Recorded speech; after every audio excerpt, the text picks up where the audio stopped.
Oh, my. It is Friday, January 26, 2004, and you've just joined us here, Season 8, Episode 4, everybody, here at the Pastors Roundtable. My illustrious co-host, Dr. Dion Henry, Pastor Roger Raid. Greetings, gentlemen, and happy Sabbath to you. Happy Sabbath to each and every one of you. It's good to see you guys. Yes, good to see Pastor Wade. I know you've been busy doing your thing, man. You just got off a little vacation or something, man. So it's good to see you back. It was a vacation, official vacation, but it was a great family reunion. We had a great time. Got in late last night. Today I was just worn out. But I got some energy from thinking about being on Pastor's Roundtable tonight, so I'm here. All right. Hey, Miss McKenna's classroom is also here. Says Sabbath blessings, PRT, men of God, and all viewers. Bivan, I hope I pronounced that correctly. McKenna, watching from CT. I'm trying to go back to my third grade abbreviations. That's Connecticut. Yes, indeed. Yeah, all right. Connecticut. Good to have you joining us from Connecticut. For the rest of you that are joining us tonight, we want to know where you are from. Listen, if you're watching this live or even if you're watching on the replay, if you're watching on the replay, we still want you to drop in the chat where you are watching and joining us from. We want to make sure that we know who all of our audience is. And again, thank you so much for joining us tonight.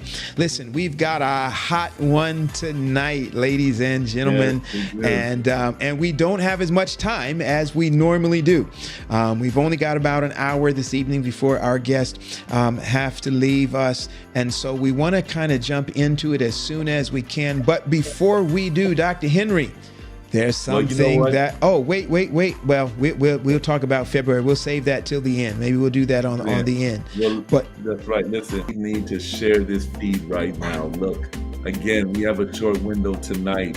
But I'm telling you, the information that you'll get today will be transformative. Crazy. It'll make you aware of what's happening. And so please share, especially with your religious liberty director. Please share it. And I know that we'll be blessed with the topic that we're presenting tonight. Listen, not only share it, you need to get somebody on right now. You need to tag somebody, share it in your feed, but then tag somebody's name, your pastor, your local church religious liberty director, your conference religious liberty, your union religious liberty director, your PARL team. Get them in on this because this is just going to be eye-opening, I believe, for so many of us tonight. I'm anxious to get in. I know we're waiting for one of our guests who's not quite in yet. I'm trying to stall a couple minutes so that he was on the road this evening, not quite home, so he's on his way getting there. Listen, I see camera graying, but I know who that is. Marie Campos from Hollywood, Florida. Sister Polo, good evening. Right. Happy Sabbath to let me put it up on the screen. There we Hollywood have. is in the house. That's it. Hollywood. Hey, Hollywood is in Florida, y'all. If y'all didn't know, it's in Florida, South Florida. We've got Karen Hitchens Black that is joining us this evening, watching from South Central Conference in Alabaster, Alabama. That's your neck of the woods, Raj.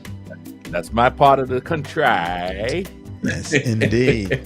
Hey, and then here's one of our faithful supporters. Miss McKenna, but I clicked the wrong button. I was wanting to. There he is, Andrew Brown from Berrien Springs, Michigan. God bless. He is a friend of the Roundtable and a cousin of mine. God bless you, Andrew. Always good to see you and the fam that's joining us there. All right. Listen, can we? Go ahead. Yeah, I was going to say, by the way, listen. The Pastors Roundtable, we are again talking about some relevant resource and real topics. And next month, right? Next month, we are going to be dealing with Black history, several topics that kind of deal with Black history. And you just want to make sure that you get that information so that you can share those shows that are coming up, because I'm telling you, this is where it's at. The Pastors Roundtable. I was at a function on Sunday, and we had a big function here in our conference. And there was one person that came up to me and said, "Hey, listen, keep on doing Pastors Roundtable. Do it, Mm, do it, do it. We're enjoying those topics." That's what they told me, and I know you've heard that as well. And so we're trying to yeah. keep it relevant, trying to keep it real. Next month is going to be a powerful month. I want to Yeah. tell him what next week's topic is going to be. Can we breach that one? Drop the Oh. hint. Drop the hint. Here we Well, I go. don't know. Listen, I don't know. I know why you're I saying don't you know don't for some other know. reason. But go ahead. We have some guests still hanging in the balance, but I'm gonna throw it out there because I love the topic. Listen, next week, as you know, we're in February. It's our first week in February. It is Black History Month. We're going to be kicking off. We're going to be attempting to kick off Black History Month with the topic of the white church and Black history. Oh my. The white church and Black history. We're going to kind of dig into some stuff and within the confines or the context rather of the Seventh-day Adventist Church. So I'm excited. I'm excited about having that topic. So you want to make sure that you bring somebody with you next week. All right, guys, I know our time is getting away from us. We're 11 Let's minutes go. in. Are we ready? Let's do it. All right, what's Let's on do the it. table tonight, gentlemen? Roger, talk to us. What's on the table, man? Well, listen, if you are living under a rock, if you're living behind God's back, you probably don't know what we are going to be talking about. But I believe from what I'm hearing, if you even live in the city, in the country, you probably don't know what we're talking about tonight. We are going to be talking about Project 2025. Oh, Project 2025. We'll hold the mystery a little bit when we start with our guest. But you want to hear this. This is going to be an interesting, something that's happening right in front of your face. My goodness. right So under listen, our noses. Listen, watch this, and- Pastor Paul. Uh-huh. We heard the topic tonight, but you got to tell us who's at the table tonight, man, because Oh, we got man. two heavy hitters that are here at the table. Tell us who's at the table. Listen. I wish I could read all of the accolades and all of the bio on these guys. We're going to have them share in just a little bit. I'm going to bring one of them on now, Pastor Gregory Hamilton. He is a religious liberty, can I say this? A religious liberty guru. Oh, there he is, Pastor Hamilton. Such an honor to have you back at the Pastors Roundtable. This is not your first time with us. You are a PRT alum. And so we're excited to have you with us again tonight. Oh, and our other guest just made it in tonight. We're going to bring him on as well. He is no stranger to the topic that we're talking about as well. Dr. Nicholas Miller. We had a stand-in picture, but now I got rid of him instead of his picture. We'll get him back here in just a second. But we are excited to have both of these gentlemen with us here. Pastor Gregory Hamilton has been the Parle director for, I got to get the Union right, Union out in the northwest of the country. He has had, I wish you could go to his Facebook page, and there's a great big huge bio that tells you all of the stuff that he's done. We're going to give him an opportunity in just a moment to share some of those things as soon as I can find out how to get Dr. Miller back.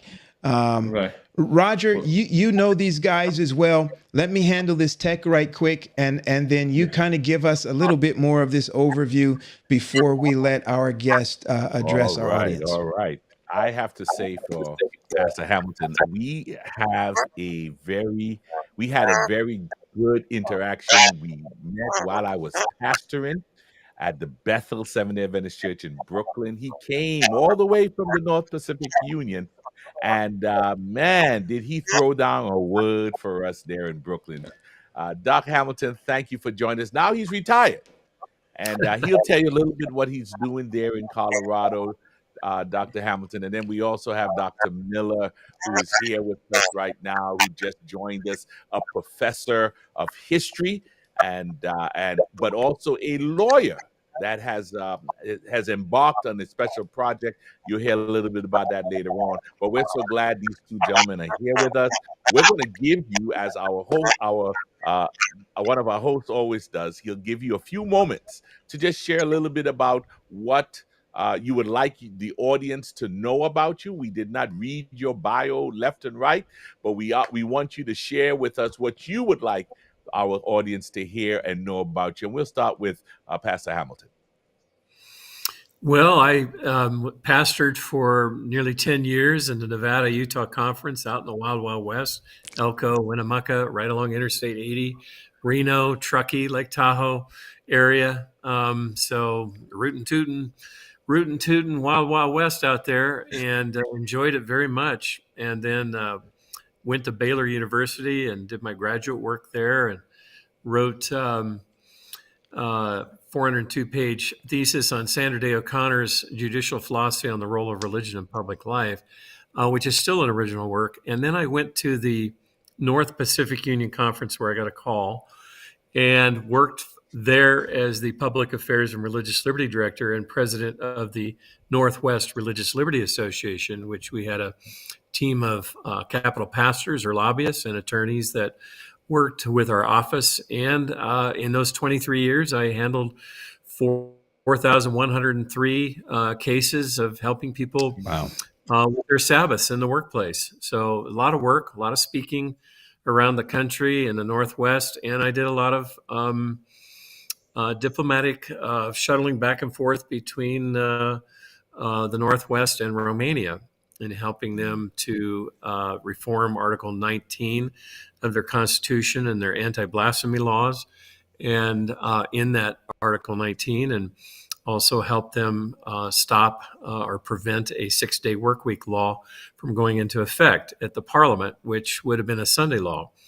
Wow. So that was a lot of fun. I was commissioned by Dr. Beach and Nelu Burcha, who's now currently our United Nations liaison for the General Conference. And so I had a lot of fun doing that. And Awesome.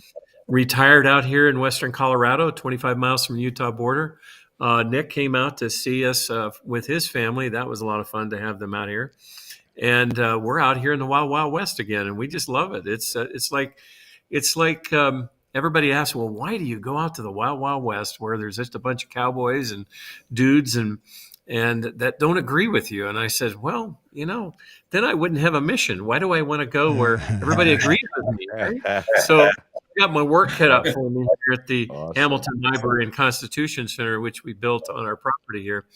And I'm having a lot of fun. I get quite a few people actually come by and wonder what this is. I had somebody come by today and we had a nice sit down and talk, and it was great. I mean, District 51 school district and the PR director wanted to know more about this place. And so they're all engaged. And also Colorado Mesa University, the political science department is very much interested in getting me involved. Awesome. So my main goal and mission, however, here at the library is to make it a non-lending library, so they would actually research whatever they wanted to in-house here without taking any books or archival material out, like journals or whatever. But then essentially my goal is to reach the Hispanic community and teach them their rights and their basic rights under the Constitution, which I have a real strong burden for. So anyway. Okay. Sounds great. Excellent. Dr. Miller, share a little bit about you and what you would like our audience to know.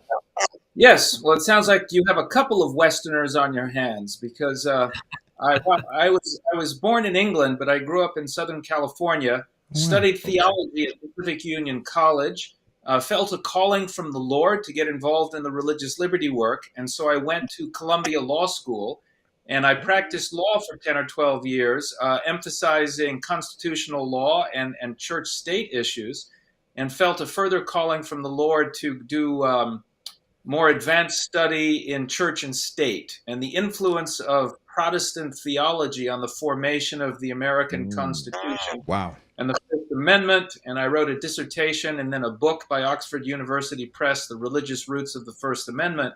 I taught church history for 17 years at the Adventist Seminary at Andrews University. And just in the last year or two, I've transferred over to Washington Adventist University, where I've helped raise some funds to sponsor students to be interns for the church on Capitol Hill. Oh, So wow. we have 6 students that are working with church leaders, Liberty Magazine, the Parle Department, and our own Edward Woods the third for supporting running conferences and doing research and basically lobbying on church, state, and religion issues in Washington. And in fact, in relation to tonight's meeting, so I'm now professor of law and religion at WAU. I'm still a research professor of church history at the seminary, but I'm overseeing these interns, and one of these interns and I, at the request of the Message magazine editor, did some research, and we've have a draft of an article on Project 2025, its meaning, what's behind it, its significance. And so I'm really looking forward to getting into a bit of a discussion here about that topic and about that project. So it's a pleasure to be with you tonight. Wow, that's phenomenal. Listen, just before we go, Raj, and hop in, I am hearing a little feedback in the background. So if anybody has their speakers on their computer turned up kind of loud, I need you to turn them down just as much as you can, but so that you can still hear, or to pop in some headphones. Other than that, Raj, let's go. Let's get into it. All right, let's have a word of prayer and then we'll jump right in. Father, we thank you for tonight. We thank you for this opportunity. We pray, Father, that the topic will bring glory to your name. Direct us and guide us is my prayer in Jesus' name. Amen. Amen. Amen.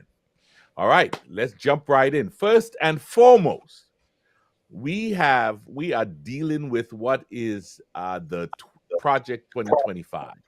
Share with us, Dr. Miller. You just pointed out that you have done some work on that. Share with us, what exactly is Project 2025? Okay. Yeah, and this project has gotten some attention from Adventists because it talks about Sunday and Sabbath and Sunday laws. But we need to give the bigger context of the project. It's not mostly about that. Mm-hmm. And in fact, it's not something that has just happened here in the last year for 2025. What it is, it's a series of plans and proposals for the next president, right? That will start in 2025. And it's been prepared under the oversight of the Heritage Foundation, which is a leading conservative, right-wing, large, basically Republican think tank. But they haven't just done it themselves. They've called on a wide range of right-wing scholars and experts, probably more, 400 conservative scholars and policy experts. And it's not their first time doing this. This is part of a mandate for leadership that they have been doing since the Reagan administration. Wow. So we shouldn't overplay that, they're suddenly coming up with this new plan. The Heritage Foundation has been doing proposals for what should happen in the government ever since Ronald Reagan, which is back in the 1980s. So every time there's an election or a new president coming, they put down what they think a good conservative agenda should look like. And there's various parts to the program, including there's a policy and personnel database, there's training, and a 180-day playbook. But what we focused on is the policy agenda, and it's a big book. It's 800 pages. Oh, wow. And it consists of 30 chapters, taking the reins of government, the common defense, the general welfare, and the economy, independent regulatory agencies. And so it covers the waterfront of what they hope a conservative president would do when they get into office, from the Department of Defense to the Department of Commerce to the Department of Education. So I think it's fair to kind of set out the larger framework as to what this project does and is. They have four main goals or broad fronts that I think are worth mentioning, because we actually may agree with much of what's said here, right? And there's some things we're going to disagree with, but I think it's fair to say, where do we have common ground? So there's four kind of main broad fronts that they want to share with us. One is to restore the family as the centerpiece of American life and protect our children, right? That doesn't seem so bad. That seems like an important part of having a healthy society. Two, dismantle the administrative state and return self-governance to the American people. Now that's a little more controversial. Like, what do they mean by that, and which departments are they going to get rid of? And so there's a lot that could be discussed there. But the third one is defend our nation's sovereignty, borders, and bounty against global threats. Well, I think we're all okay with having our borders defended and protected. And then number four, secure our God-given individual rights to live freely, what our Constitution calls the blessings of liberty. Well, at least at that level of abstraction, there are some things I think we could say those sound like some good plans. The question becomes, what are the details of these plans? Okay. Because often the devil lies in the details. And, especially this thing about dismantling the administrative state, I don't think they're talking about doing away with the Department of Defense, the Department of Justice probably. They're probably focused on the Department of Education and maybe the Department of Civil Rights. And so there's some areas that could concern us in some of those details. And we may want to get into some of that. But I wanted to just kind of give the broad overview of who's doing this, how long they've been doing it, and what are the broad areas they're looking at. And I'll shut up for a moment and let Greg step in if he wants to add to that or correct that or expand on that as he sees fit. Greg, do you have anything to add to it? Oh, yeah. There we go. Go ahead, Greg. Okay, hi. Yeah.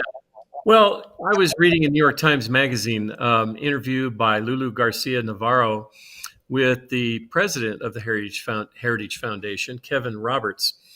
And he makes it very clear that his goal is to, that Project 2025 is to destroy the administrative state. And what they mean by that is what they call the deep state. And if you really examine it closely, the Heritage Foundation, first of all, is a public policy organization, and Project 2025 is a 920-page document. But it specifically really harkens back to the original history of the first compromise of the Republican Party, the party of Lincoln, when William Howard Taft was running for re-election for president in 1912, and his opponent was the Democrat Woodrow Wilson, and the Bull Moose Party or Progressive Party was headed up by Teddy Roosevelt, who was the president before William Howard Taft and who had served 2 terms before that with William Howard Taft as his vice president. And then Eugene Debs, the socialist, was running. So it was a 4-man race. And it was very interesting because William Howard Taft, in his stump speech at the Republican Convention in 1912, came up with this slogan that's been with the Republican Party for a number of years now. And it was a slogan of less government, more responsible government.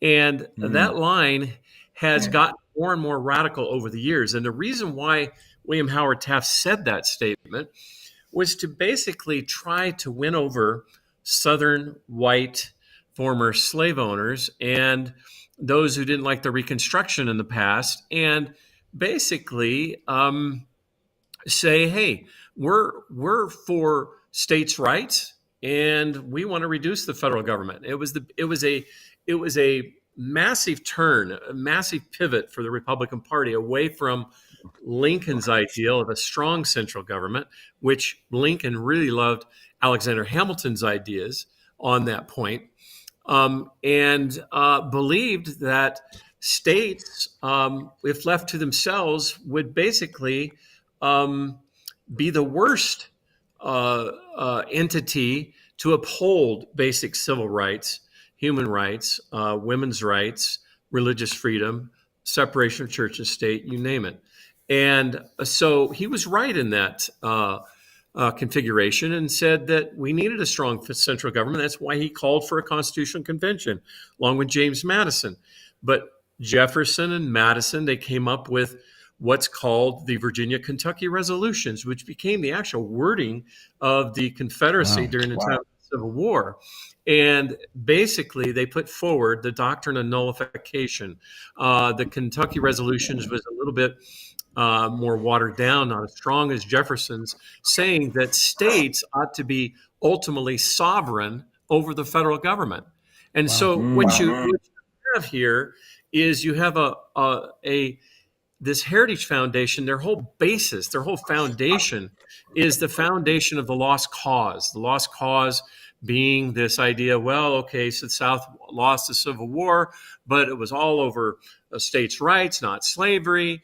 And in fact, it was over slavery and state rights together. You cannot separate the two issues over that time. And you still can't separate them today.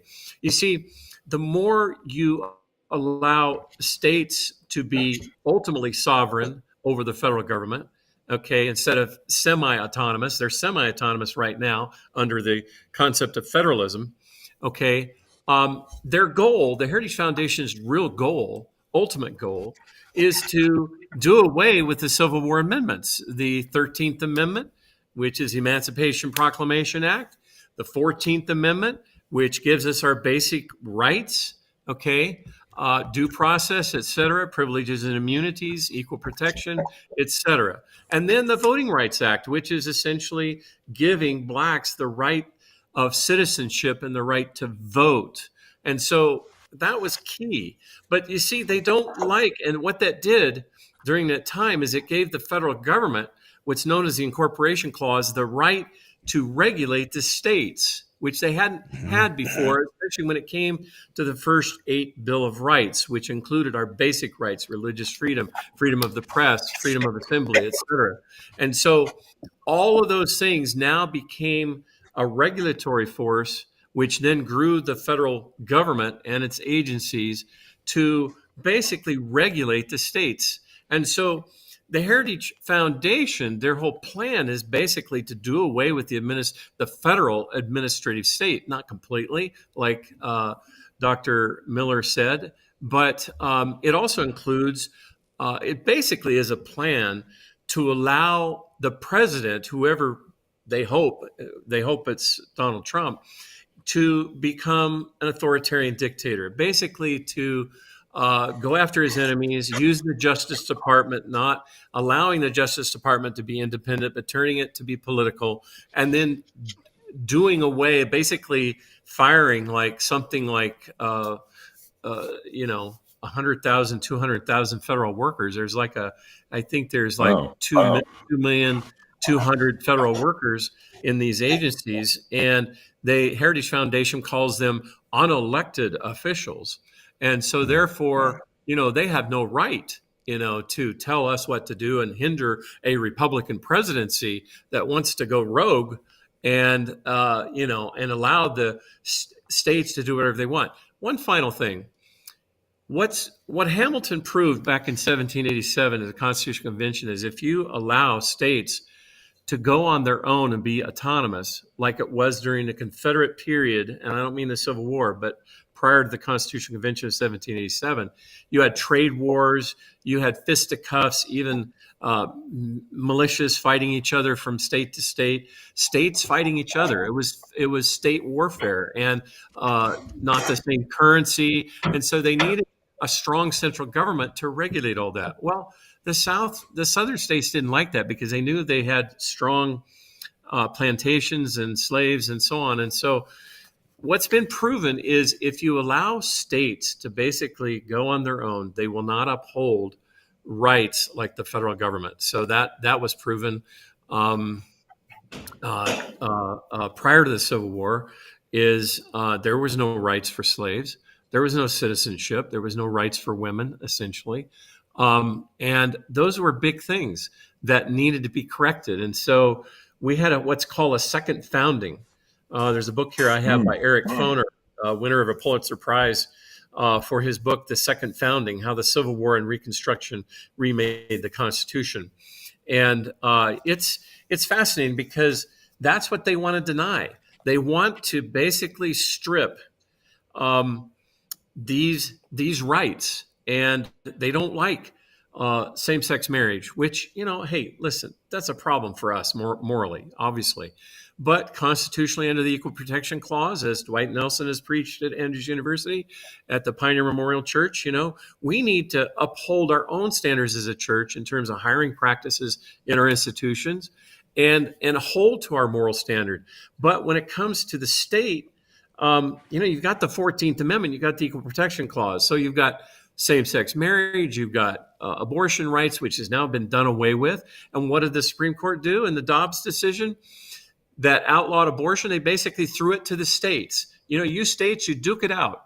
All right. So what does that do? That leaves everything into confusion. And as confusion and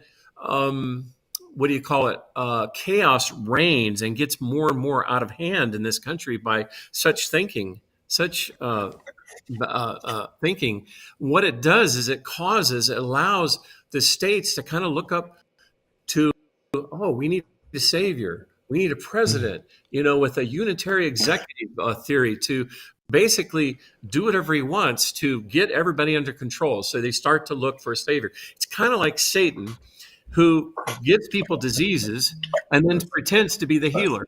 And that's really what's going on. It's a setup. This whole Project 2025 is a setup for an authoritarian dictatorship. And in the interview, Kevin Roberts with Lulu Garcia Navarro specifically says, this is on January 21, just this last Sunday, he says, yes, not only do we want the destruction of the federal administrative state, but we definitely want to prepare for a strong authoritarian dictator-like president, which they claim is what the founders wanted originally, which is nonsense. Wow. Pastor, as you go through that, I'm thinking just in some layman terms, and you've addressed a whole lot of what I'm getting ready to ask already. But when you talk about the origins of the Heritage Foundation, and you use terms like the lost cause, in my head, that triggers some racial overtones. Very much. And we're looking, and we're in the middle right now. We're in the middle of this Republican primary. We're getting ready to elect a new president. Elect a president, whether it's a new or a returning one, in the fall. What does this Project 25? How does this Project 25? How might it impact some of the election that's going on? Any of the racial issues that still always kind of seem right below the surface in American society, and then the play into we've often heard terms and we see things like what's the word I'm looking for, there's it's on the tip of my head, the religious Americanism. What are we calling that? There's a term that's very Christian nationalism. Christian nationalism. That's the word I'm looking for. Talk to us a little bit about how those things impact right now, and then Dr. Miller, we'd like to hear from you on that as well. Sure. Well, Christian nationalism plays directly into this. I mean, Christian nationalism is really nothing new. It's become more and more manifest, and it's something that the evangelical community did not for a long time really readily accept. coming on full board. There's been some studies, scientific studies, that shows that they're starting to jump on this bandwagon of Christian nationalism in a very serious way. And when I say it's really nothing new, in the sense, I mean, it's nothing more than Jerry Falwell and the Christian right aligning with conservative Catholics, who was encouraged by Paul Weyrich, who was the leading Catholic advocate for a Christian right motif, and along with Father Richard John Newhouse, the founder of First Things Magazine, which is an evangelical Catholic magazine or a conservative Catholic magazine, and they've advocated this very same thing. We have to return society to good morals. The founders intended our nation to be a Christian nation by law, which is really wrong and grossly wrong. In fact, the founders were utilitarians. The framers of the Constitution said that basically, the Constitution. I mean, people of faith, we recognize churches and religion, but they must be autonomous and they must not interfere with the federal government. Neither should the federal government interfere with the churches. Now, that doesn't mean individuals and Christians can have a voice. No, we have a right to stand up for what we believe. So they didn't say that. They just assumed that, religion would take care of itself, and the administrative state, via the Constitution, we the people, would be a secular government. And the people, the fundamentalists back in those days, even during the time of the Constitutional Convention, did not accept that. They were upset that God was not mentioned in the Constitution. And so it's a continuation of that type of thinking where they truly want to, it goes with David Barton, who started this whole stuff with Wall Builders Incorporated out of Texas, and who, advocates this whole idea that the founders intended to have a Christian nation by law, and that it should be Christian. And that somehow we failed to, get it right. And then he basically argues that and he basically points to the founding as if the American founding, the true founding, was the Puritan founding, not the constitutional founding. Basically, it's right in Christian nationalism. What's Puritanism all over again? That's fascinating. Listen, Dr. Miller, let's get you a chance to kind of weigh in on this part and see, as far as the impact of the right now in terms of this Project 25, some of the Christian nationalists. How do you see that from your perspective? Well, I do think that we want to approach Project 2025 with a little bit of nuance and fairness. There was an article shared in the chat from The Guardian, and really it's a mashup of Donald Trump and some of his statements combined with Project 2025. And I think we need to make clear that Donald Trump is not in charge of Project 2025. It's an independent group. Maybe they have some overlapping interests and goals, but I don't think is it possible that the administrative state has grown too large and unresponsive and implementing rules in a less than democratic way? I think that's possible. On the other hand, there's a statement in Project 2025 that says woke propaganda is found throughout the administrative state, and this needs to be cut back on. And it's unequivocally kind of an enemy of religious freedom and other important freedoms. And I think that's to take it too far. I'm representing some religious colleges in defending the Title IX religious college exemption, which allows religious colleges to uphold their lifestyle, sexuality, and gender biblical perspectives, and still allow their students to have federal loans and grants. And that exemption is being challenged by an LGBT advocacy group to have it declared unconstitutional. And if that happened, that would do away with all of our students being able to access federal loans and grants, which would be crippling to our schools. Well, Mm-hmm. we're representing these schools in federal court, but you know who's also on our side? The federal government itself is also defending this exemption. And if you listen to the critics of Project 2025 and the administrative state, you would think that the Biden administration and the executive agencies would only be on the side of wokeness, but it's not always true.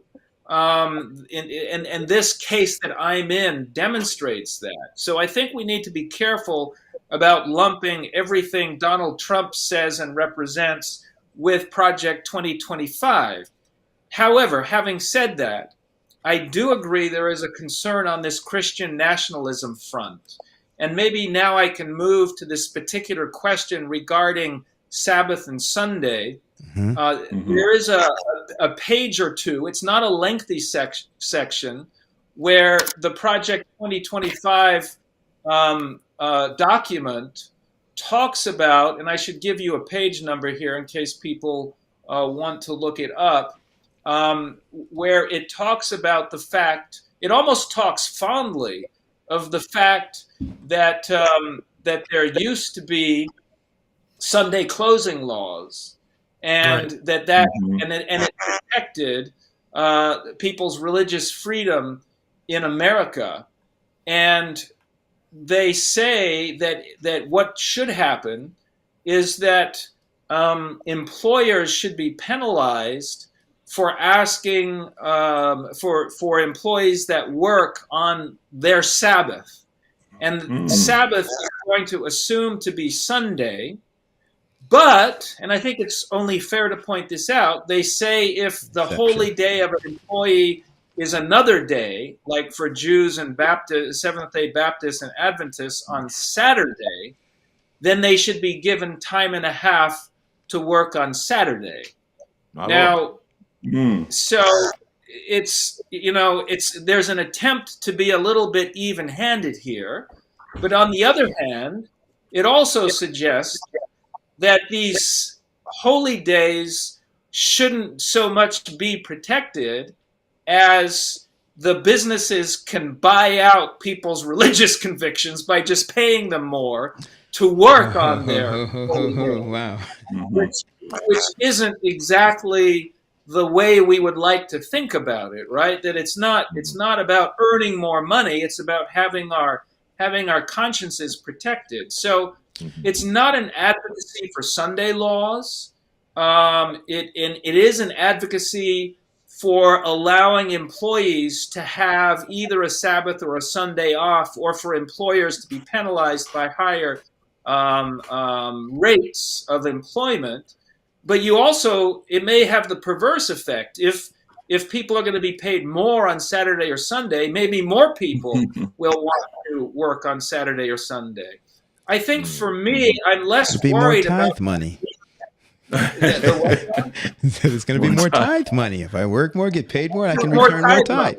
Yeah. I think the thing that concerns me is not so much the proposal as it is the language that's used in almost fondness for how Sunday used to be protected, and that Sunday laws were a good thing, and this is maybe a small step in returning that direction. And it's that rhetoric that is reflective of a Christian nationalism, and also to penalize employers based on religious teachings and standards somehow seems to be an alarming precedent.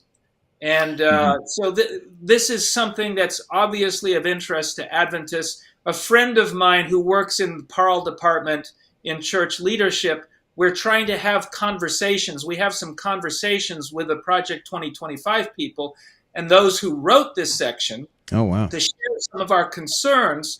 We don't want to just attack them as being all misguided and wrong-headed, but we feel that as fellow Christians, brothers, that we should be able to come and say, look, are you really thinking carefully about these matters of conscience and how you're handling them? Here's what we may suggest differently. So you may pray for us as we explore this conversation with them.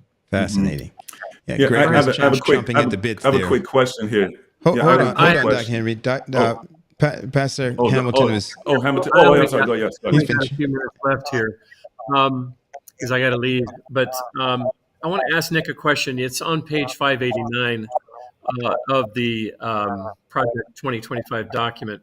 Bettina Krause, our Liberty Magazine editor, wrote an article in the current issue, January, February 2024, on this, and she focuses in on this. And I think it's it's well written. She says the section begins by saying God ordained the Sabbath, which she inserts Sunday in brackets, as a day of rest, and until very recently, the Judeo-Christian tradition sought to honor that mandate by moral and legal regulation of work on that day. And then she writes, this is followed by a few sentences on why a regular day off is beneficial. And then the proposal, quote unquote, that she quotes here in the document, Congress should encourage communal rest by amending the Fair Labor Standards Act to require that workers be paid time and a half for hours worked on Sabbath, which Nick has already covered. But my question to Nick is, you're saying this doesn't necessarily favor Sunday keepers. It favors all people of faith, or would that exclude minorities like Muslims or others? I mean, you're saying that it doesn't, that it's not a Sunday law per se, but it seems to me that there's a hint of clear discrimination here, potentially for, I mean, what guarantee is there that they won't favor Sunday Christians versus Muslims, Jews, Adventists, Hindus, Sikhs, whatever? I think there's no guarantee here, and I think this is broad and very dangerous. It's a rhetorical question, but I throw it back at you. Well, yeah, it's a real question, but I have read this section, and they do specifically say that there will be time and a half for work on Sunday, except for those workers that observe another day, another holy day of worship. And so for Jews and Saturday, seventh day Sabbath keepers, it would be time and a half for those days. Now, I don't think Muslims are forbidden from working on Friday. That's their day for prayers. So I think making it applicable to either Saturday or Sunday, depending on the conviction of the worker, would at least be an equal treatment, right? It's not putting Sunday over Saturday. It's making allowance for whatever the worker's conviction is. But still, I mean, you and I have argued all the time. In fact, when we argue to employers that, most of the time, Sunday keepers, the employer will say, "Hey, well, what about my Sunday keeping employees?" And my argument is, well, and you've probably made this argument, and maybe you didn't, but I'm assuming you did, is that, Sunday keepers don't often, some of them don't often take their Sunday Sabbath as seriously as people of minority religions. And so, therefore, to me, it's an inherent problem within the document itself, regardless of their wording. It just seems like a facade. It seems like it's not genuine. That's just the way I view it. Maybe I'm not being fair here, but maybe I'm reading too much into it. But based upon our experiences, it definitely doesn't favor those of minority religions, in my opinion. And Bettina Krause says that. She states that right in her article, that is her concern, and I agree with her. Well, but it specifically mentions Saturday keepers, and it makes the same allowance and the same rule for them. Saturday keepers are in the minority, so they do make an effort to treat the minority and majority in a similar fashion. I don't know how else to say it other than that. Okay. Wow. This conversation is great. It's relevant. And let's talk about Project 2025. Now, here's my question for you. Yeah, I think we talked a little bit how it could possibly impact, or how it can impact the lives of the believers here. But I want to ask this question. Could you elaborate on the Heritage Foundation's significant achievements dealing with the projects that they've had in the last 2 decades. So I know that we went back in the past and we talked about some of the philosophies that were being initiated. But again, just talking about the Heritage Foundation, there's significant achievements over the past 2 decades. And how do these accomplishments reflect the current situation and influence at hand? Just to see if their proposals has made a significant difference in the last 2 decades, because there's always there's Project 2020 and there's always these projects. Can you just elaborate on that, Pastor Miller, Dr. Miller? I Yes, have go ahead. I have to run, and so I'm going to turn everything over Oh, to Dr. Miller. So thank you so much for having me on.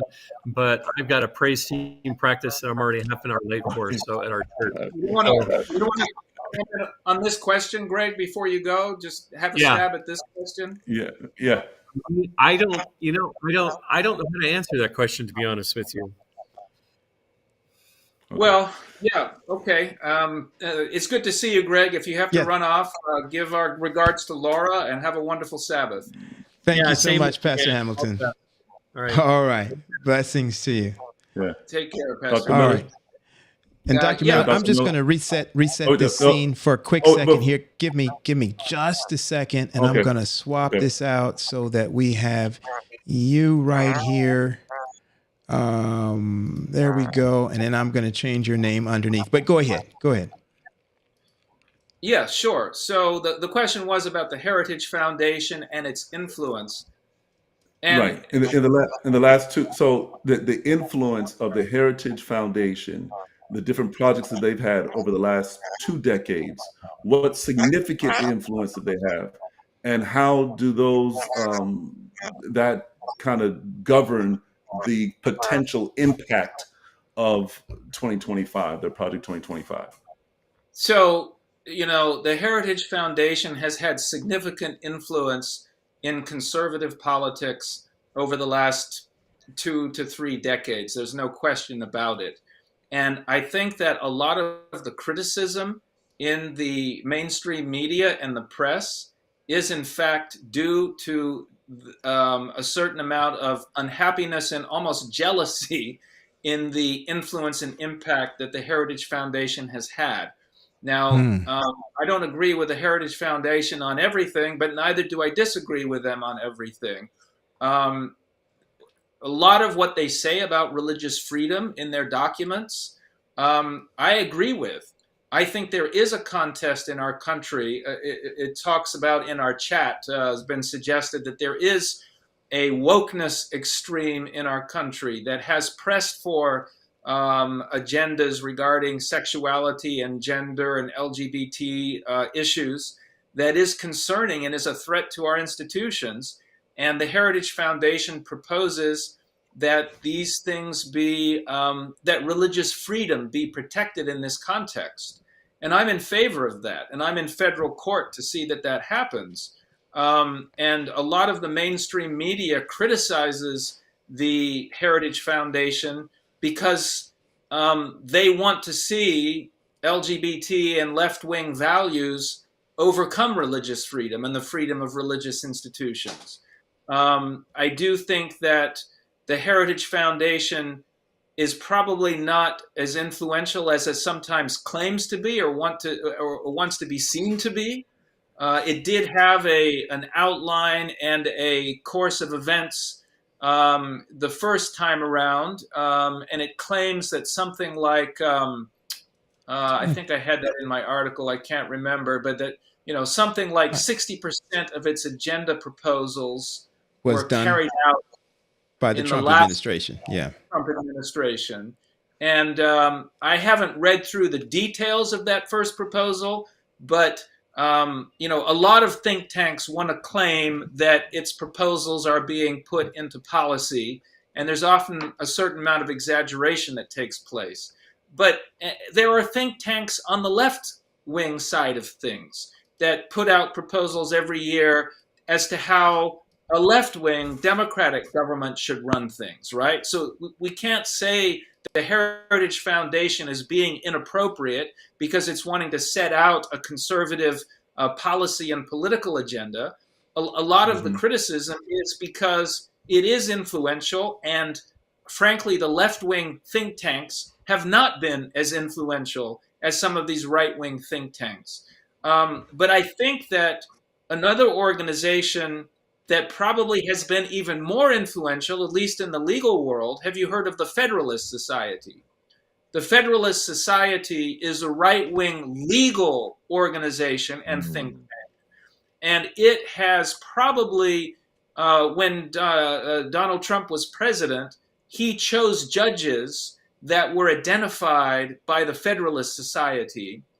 And the change in the judiciary, and especially in the Supreme Court, was largely due to the efforts and organization and strategy of the Federalist Society, which probably had more influence, at least on directly legal matters, than the Heritage Foundation. But, to kind of sum up, yes, the Heritage Foundation is probably the most important right-wing think tank, conservative think tank that exists. It's had tremendous influence over the last couple of decades, and we can believe that what they've set out here, not all of it's going to get implemented. A lot of it would take changing laws and getting things past the Congress and getting maybe even changes to the Constitution through the Supreme Court. But certainly some of it will, and it will be influential. And there certainly are concerns about religious nationalism and the weakening of the Department of Justice, of the FBI, of some of the important organs of government that stand in the way of a more powerful, centralized authority in the president. And you can see that the way that Donald Trump campaigns and speaks, he wants to be able to do things unilaterally and with little to no resistance from other organs of government. And certainly what Project 2025 is doing would coincide, overlap, complement, make those kinds of plans perhaps more easily carried out. So it is a genuine concern. We can't trumpet that Sunday laws are being called for because it doesn't say that. But it does show, in my mind, an excessive interest in Sunday laws that have historically happened. And I think we have to watch very closely and have conversations with our friends on the Christian right and at the Heritage Foundation about why we have the convictions we have about conscience, about Sabbath keeping, and about an appropriate separation of church and state. Yeah. So I'm not sure if I exactly answered your question, but it's covered the waterfront. Right. I'm Dr. Dr. Henry. Miller, one minute. You brought up a very interesting point, and as a member of the Seventh Adventist Church, as a member in the pew, what you're sharing is not new based on the foundation that Pastor Hamilton and yourself laid out in it. This information is out there. Why is it such a shock to us as members in the pew? What it is that we are not doing to be aware of what's happening, especially like with this Project 2025? Well, I mean, this is a relatively new proposal. Liberty Magazine has had an article on it that's educational and thoughtful. Message Magazine, we've got one in the works there, and we're having this conversation tonight.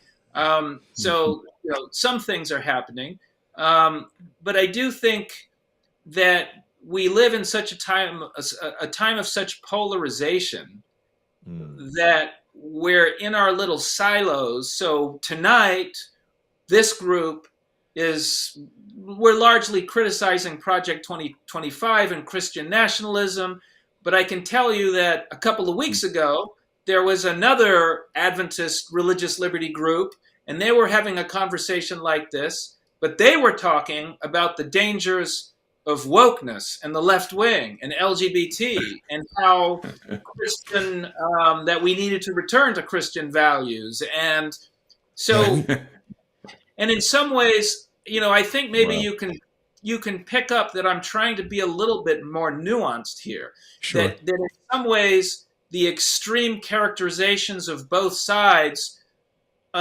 encourage the other side to even greater mischaracterizations or unfair characterizations. Mhm. And I think that we need to come to a place where we can say, yes, there's some things in this Project 2025 that concern us, but there's some things we can agree with too.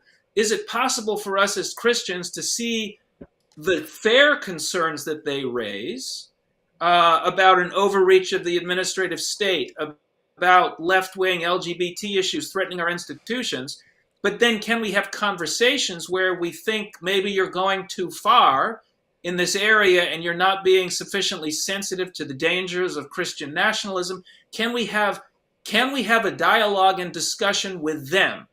Mhm. Has this conversation today, if people who are part of the Heritage Foundation heard this conversation we've had today, would they be completely turned off and unable to engage with us? Or would they say, yeah, they're trying to be fair. Maybe we can have a dialogue and conversation with these people, even if we have some different points of view. And I think that's what I'm Sure. calling for, is Mhm. let's stop burning down the ground on the other side of the fence and demonizing it. And that goes both ways. Both sides have the tendency to do that. And Sure. can we try to build some bridges and engage in some substantive and ultimately, hopefully, productive and fruitful conversations?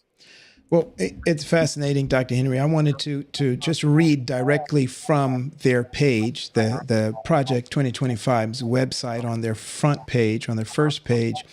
To your initial question there, Dr. Henry, they say that most recently, the Trump administration relied heavily on Heritage's mandate for policy guidance, embracing nearly 2/3 of Heritage's proposals within just 1 year in office. So I'm not sure, Mhm. to your question, how much ultimately. They're saying in the first year it was, as Dr. Miller cited, that 66% is really what they're saying. But through the rest of the 3 years of the term, were there any more? It doesn't really address that specifically. It just says what they embraced. It's their claim of what they embraced within the first year. And then, Mhm. Dr. Miller, I would push back just a tad to Sure. suggest that, to say that there is no Sunday law proposed in Project 2025, if they are proposed now, that depends on, in our context within Seventh-day Adventism, in our heads we have kind of scripted what we think Sunday law means, right? That means a prohibition of worship on Saturday and a command or a force to worship on Sunday. However, if we just take it at face value, if there is a Sunday law, if they are proposing that a wage increase, time and a half, be a law that is mandated on a day of worship such as Sunday, then I would push back and say there is mention of a Sunday law. It might not be what we typically understand to be a Sunday law in terms of forcible worship or prohibition of worship, but it is at face value, at its core, a Sunday law if they are proposing that there be a law instituted to encourage people not to work on Sunday by instituting this wage increase as a law. And I think that's what people are afraid of, and it kind of opens the door. It's that little scary door that's open to bigger and greater things. Would you agree with that assessment, or how would Well, you? yeah, I mean that's so if we define Sunday law a little differently than the way we usually think about it, you could make an argument that certainly this is a law that has to do with Sunday Mhm. and it has to do with Saturday and and possibly Friday. and I think, Elder, and let me just put this as well, Yeah, and we assume that the motive is not political but religious. And I think that's the crux of the issue there. That the motive for doing it is a religious motive. well, yeah, but we also have Title VII, which requires employers to make religious accommodation for the convictions of individuals. Good point. And so, in a sense, Good that's point. a Sunday law too. It's a Saturday law. It's a law that allows people to be protected in their religious practices, and it has a religious motivation to protect the religion of people. So I'm not. I agree with your characterization, but I'm not so sure that we would always be against that It's kind any of different thing. than what we've got. Got it. But I do think ultimately you make a valid point, because Title VII protects the individual conscience, and the substance of that conscience is provided by the individual. But here in Project 2025, the law itself contains a provision about a day that the government has decided is a holy day, right? Sure. And it's allowing other people to choose a different day. And this is ultimately a critique that I made in the article, that it sets a bad precedent for the government to create a penalty that's based on a religious belief that the government itself identifies and prioritizes. It's not creating a penalty for any other religious practice. If you need to wear your turban at work and it's not going to be accommodated, it doesn't say you have to pay that person time and a half to wear their turban, right? The government has identified a day of worship. Wow. And so I do agree that this sets a bad precedent for creating a civil penalty based on a religious infraction that the government itself identifies. Wow. Wow. Okay. Stuff. Okay. Wow. Listen, So we I've kind of argued both sides of this now. Yes, but it's helpful. I think it's Ultimately, yeah. I think I agree with you. Yeah. I was just going to mention one thing. I know, Raj, you were going to say something, but so what makes Project 2025 different from the other initiatives that the Heritage Foundation or the conservative group has? And I'm assuming that it is the mentioning now of the Sunday law. Am I right? Or are there some other significant differences from the other, pillars that they have held strong for so many years? Well, that's a great question. And I'll confess to you, I haven't read all 885 pages of this document, right? I've read the summaries of it and descriptions about it, and I haven't read the other documents. But what my sense is, it's come to Adventist interest because of its reference to Sunday and Sunday laws, and the others didn't. This seems to be new. If it had happened before, I'm sure we would know about it, because we're that obsessive kind of people that whenever this is mentioned, we're all over it. And I do think the context is different. In other words, they have a candidate who's more willing to do revolutionary and destructive and extreme things, right? He is somebody who would get rid of administrative agencies at the stroke of a pen, the consequences, notwithstanding. And so I think there's a sense that maybe Trump can win again. And if he does, boy, we have an ambitious plan that, he will help implement, because he's like a bull in a china shop, right? He's willing to just break stuff that other people would be less willing to do so. So I think those two things, the reference to the Sabbath and this context of a leader who, by his own words and admissions, is just kind of willing to break tradition, break precedent, and do new and unusual things. So I think that's what's going on. I also want to. I think we need to at least acknowledge what you just shared in terms of the fact that our antenna goes up when we talk about Sunday law and the Sabbath, and when it comes to government, and we also deal with, and you pointed out the separation of church and state in the way we deal with stuff. But what are the implications as a church, a prophecy church, like what Seventh Day Adventists are? What is the implication to the Project 2025 and the prophecies that we have been purporting over the years?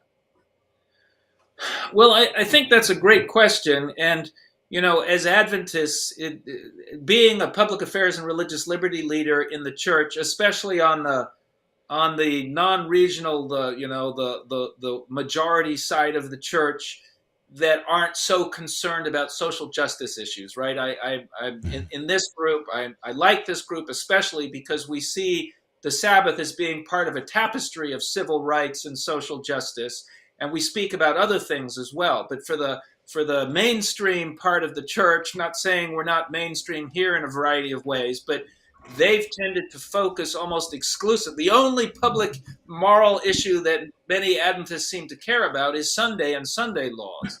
And so they looked kind of obsessively at that, and they've made up rumors, and there's been books written that really are based on false information about Sunday laws pending in Congress and about to be submitted.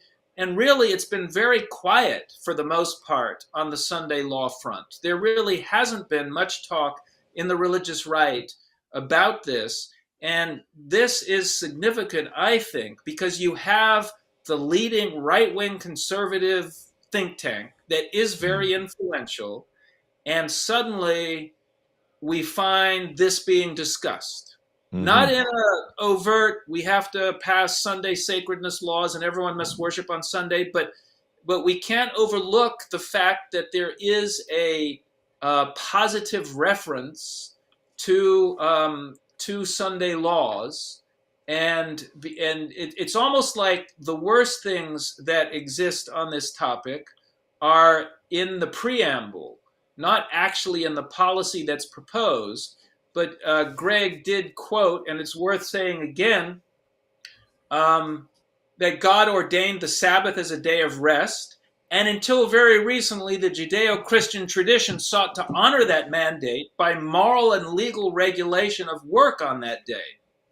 Now, that's a favorable statement about that, right? It's like those were the good old days when the Judeo-Christian tradition sought to honor by moral and legal, make America great again by returning America was great, sure. And then it talks about a shared day off makes it possible for families and communities to enjoy time off together rather than as atomized individuals, and provides a healthier cadence of life for everyone. Now, the scary thing is, shouldn't we actually agree with that statement? Shouldn't we want people to have the ability to take a day off over the weekend? Shouldn't we want people to have the ability not to work 7 days a week? We kind of should want that. The communal day of rest has eroded under the pressures of consumerism and secularism, especially for low-income workers. Right? That's true. Consumerism and secularism has been dangerous. And in our haste to protect Sabbath and prevent Sunday laws, we sometimes, I think, miss this critique that it has been problematic to turn to a 7-day, 24-hour work week where everyone, especially poorer people, are almost compelled to work all the time. My kids are out of college now, but it's been remarkable as they're seeking to get jobs, how difficult it is to get a job, at least at the lower level, entry level, where there doesn't have to be weekend work of some kind. Is that the way we should be as a society? So again, maybe I'm urging us to see the other side of this story, not because I support Sunday laws, but if we're not aware of the strength of the argument that they're making, we're not going to be able to effectively respond to it. Okay. And I think we need to look for ways that we can help people have days of rest and not be forced to work 7 days a week, but to do so in a way which protects religious freedom and doesn't have the government involved in promoting a particular day of worship. Yeah, I think, often when we talk about, Doc, we talk about this topic of Sunday laws, et cetera, and particularly as Adventists, as many are looking at this particular issue, the Project 2025. As I have browsed the internet and I have watched different perspectives that are in support of the project, there is language that is more explicit than I have ever heard in the past, saying, pushing further than what the document may actually say in print, where there is much support from the proponent or the supporters of Project 25 coming out and saying things much more explicitly. Like, yes, we wish we could impose a law that forces people to worship on Sunday. And I think that a lot of our Adventist folk who are seeing this, they're not reading the document, they're not seeing the actual text, but they're seeing what proponents of the text are suggesting and are saying very openly in a way that we have not seen before. And so that's why I think that that alarm level is perhaps a little higher now, even though documents like this may have existed, in perpetuity going back. And I think that that's probably one of the things that has heightened the level or introspection, not introspection, but of looking at this thing differently than we have in the past. I've got another question though. In the context of Adventist prophecy, this kind of goes on what Roger was asking. We've heard a lot in the chat today about wokeness. Very hard to define that, I think. I'm not quite sure. Whenever I see somebody say woke, I'm not really sure exactly what they mean. But if I'm just taking a stab at it, I'm looking at things like the LGBTQTI agenda. I'm looking at socialism. I'm looking at atheism, everything that people associate with the left or the far left. Far left, yeah. And so whether it's Antifa or anything that is associated way over there, and I see that oftentimes in the church there is, and in that mainstream church that you talked about, there is a very vocal backlash to that. Black Lives Matter, that's associated with wokeness.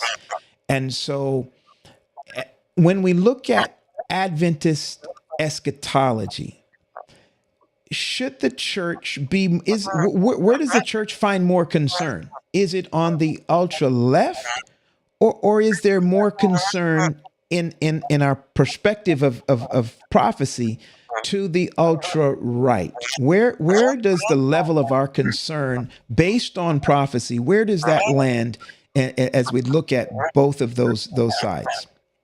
Well, yeah, I think I see where you're headed, and I do tend to agree with you, but I would note, and I think it's a very important part of our prophetic outlook, is that we have a teaching regarding the King of the North and the King of the South. Okay.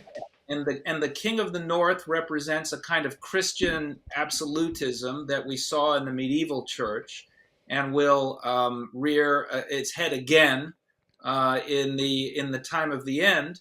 But the King of the South, representing Egypt, representing a Pharaoh who knew not God, representing a secularism and an atheism, at least as to the true God, the principles that we see in the French Revolution, and then the principles that we may see in this extreme wokeism that you're talking about, are they're involved in a conflict, and where that conflict surrounds us. And we can't afford to get caught up in either army on either side.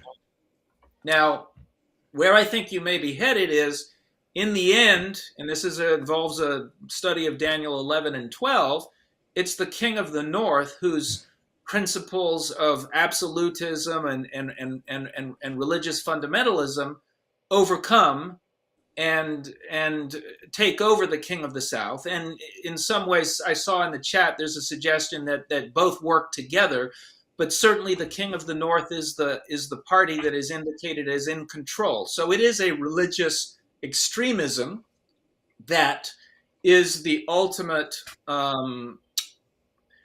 orchestrator, if you will, of final events of false worship. But, on the other hand, we can't forget that it's often the extremism of the King of the South that gives the King of the North his power, And if we're caught up and silent as to the problems on the King of the South, then we help actually strengthen the King of the North by this failure to see that there are problems over there and that we can't find common cause with that extreme either. Wow. So I think the prophetic outlook gives us this middle ground where we can most effectively point out the extremes on both sides. Wow. Good. So, Yeah. so let me just, because I want to make sure that our audience who may not be as familiar with the terms and the prophetic imagery of King of the North and King of the South. So if we're saying, when we look at Adventist eschatology or biblical eschatology, and we talk about the imposition and the force of Sunday laws or Sunday worship or just forcing worship at all, the idea that a secular, atheistic, or agnostic power would turn around and impose religious worship, the logic of that just does not mesh. It does not meet. And so Adventists having a fear of the left more so than of the right just seems to be imbalanced based on the prophetic understanding of Bible eschatology. And what you're suggesting is that, I think a very balanced way, is that the reason that the religious powers gain so much power is because there is such a push from the secular, atheistic, just kind of a worldly, immoral society that pushes people on one side to say, hey, in order to combat this, we must coalesce and impose religious beliefs and religious worship in such a way that will appease. And then we read in Ellen White's writings all of the natural catastrophes and warfare, that these things will appease this angry God if we worship him and make everybody else worship him the way that we think he ought to be worshiped. Yes, very well stated. All right. Well, there was a lot of feedback when you were talking, Pastor Paul. I'm not Yeah. too sure what that was, but I know that the time is running now. Yes. So so Dr. Miller, wow, we appreciate you coming on and giving us an overview of Project 2025, the history, some of the implications, and also being mindful that we got to look at this thing with with eyes, knowing that there are some things that this agenda is pushing, we need to be concerned about, but we also need to be concerned about the other side as well. So just that balanced view, I think, is what you gave us here tonight, which is exceptional. It's good. Thank you so much for coming on. We got to have you come on again. I like that prophecy, talking about prophecy, man. And I want to talk about Daniel chapter 7, man. I want to talk about some of these things here too that are looming around Adventism. They have some big debates and discussions on that now too. So definitely would love to pick your brain on that as well. Sure. Praise the Lord. Other than Dr. Miller, other than the project2025.org, where we find about that, where are some other resources if other people would like to kind of catch up on? Where can we go to get those resources? Well, Pastor Hamilton has already mentioned Liberty Magazine. I think you can find that article on the Liberty Magazine website that talks about Project 2025. And hopefully soon in Message Magazine, there'll be an article on that, the one we're working on to get out to the people there. So Awesome. Those are the good places at this point. All right. Good stuff. Good stuff. Again, Doc, thank you so much. We also want to thank, in his absence, Pastor Greg Hamilton for joining us tonight. We thank you, our audience, for taking the time to join us tonight. If you have not checked in and told us where you're watching from, we want you to do that because we want to know where you have joined us from tonight, and we thank you so much for doing it. We also, Pastor Roger, want to encourage the folk, if they want to find out more about the Pastors Roundtable and check out some of the previous editions or episodes of the Pastors Roundtable, where can they go? Well, listen, if you enjoyed tonight and you're interested in finding out other topics, please stop by our website, theprt.live, and you will have not just recent episodes, you will have every episode Oh, wow. that we have had an opportunity to share in a conversation on 8 the seasons, website. y'all. And at the bottom of the website page, you are welcome to join and support. If you enjoyed what you had tonight, you want to support Pastors Roundtable. We want to be doing some projects, some other things, and it takes money to make things happen. And seeing that we are what's the Funded. word I want to use? Funded. Funded. We need your help. So He was join trying to us. say supported. Join us to be a part, self-supported. Join No, us and funded. be a part of how we keep this ministry moving forward again. All right. Well, listen, again, thank you, everybody. We want you to make sure that you join us on next week. Next week, we begin the month of February. We're looking at Black history all month long in the month of February. We are tackling a topic. We're in an attempt to tackle a topic on next week, the white church and Black history. It's going to be very, very fascinating, very interesting as we look at that topic on next week. Bring somebody, come along, share this stream, share it if you're watching it even live. If you're watching it on the replay, make sure somebody sees it. Again, a very special thank you to Dr. Miller and to Pastor Hamilton for joining us tonight. Dr. Miller, I want you to know we've been wanting to have you with us for a long time. I think as far back as season 2 or 3, Right. your name was all up in our production meeting saying we've got to get Dr. Miller on Pastors Roundtable. We are happy and delighted and honored that we were finally able to make it happen tonight, and we'd love to see you back again. Thank you so much for joining us tonight.